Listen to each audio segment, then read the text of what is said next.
Hey kids, this is Ivan. How you doing? It's day 19 of RPG Day 2021. And the word for today, the main word, and the word that I chose to go with was theme. Quite thematic, don't you think?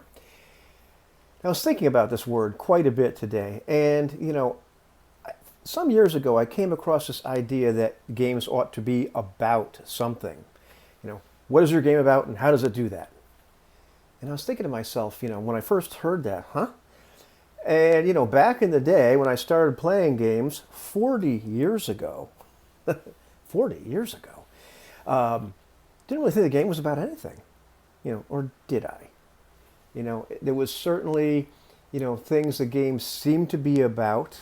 There were directions we kind of pushed it in, or that I pushed it in, or that I liked a particular flavor. And looking back on it now, I think, I was always more comfortable or always enjoyed sessions more if there was some kind of theme, although I didn't really think about it in terms like that. Now, a lot of role-playing games come out and will tell you what they're about. And they may, tell you about the genre. They may tell you about the idiom. They may tell you what the play experience is going to focus on, what it's going to be like. They give you lots of information about the setting, about the scenario, about whatever's going on. And here's what the kind of characters you're going to play and all this kind of stuff. And, they might necessarily talk about genre and idiom or things like theme, but they talk about it in some way, shape, or form. Some games come out and they go much deeper. They really say, well, this is exactly what the game is going to be about, and maybe they even use the word theme. Some games, give you instructions on choose a theme as a group, come up with some kind of thing that your game is going to be about, or the flavor, or all those kind of things. And that's pretty cool. And then what you find out is that some games have mechanics and procedures which really help you create that or reinforce that theme or that genre, that idiom, the feeling, the thing the game's supposed to be about. Some games have mechanics and procedures which really don't seem to help, and some of them have procedures and mechanics which seem to fight actively against what they're supposed to be about. And this is RPG Today, it's about positivity, so I'm not going to go down that rabbit hole, but some of them do. But many of them have these mechanics. They seem to be very well designed and push in that way. However, there's something else that happens. I remember when I made the OSR tutorial for Lee, Your Humble Game Master, some time ago now, and it turned out to be for more people than just him.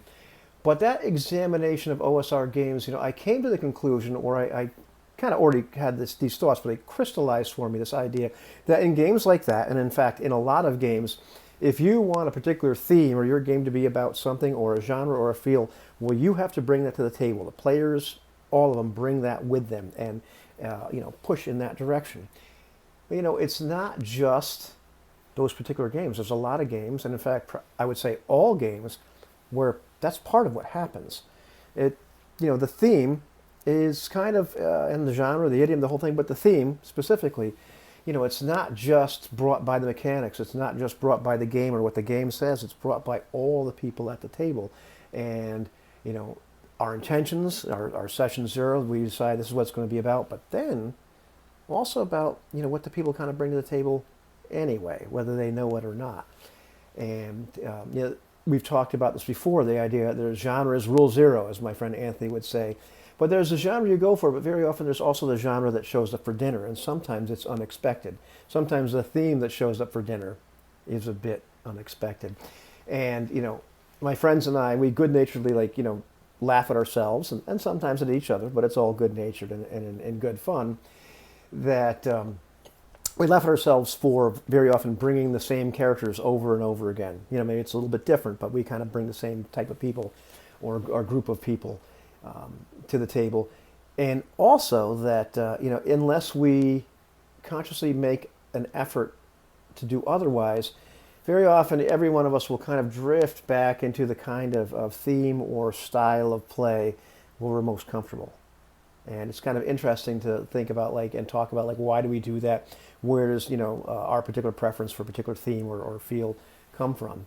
And sometimes it's a mixture of all those things. And even when we're trying to be good and trying not to do that and going for something else, we seem to bring certain elements of ourselves to the table, over and over again, whether we want it or not.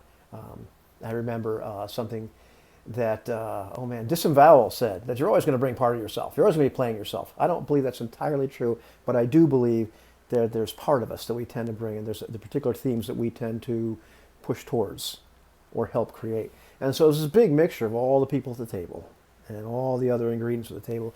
And I've found that most RPG sessions or games do in fact have some kind of theme, and very often we're not really aware of it until we look back on it.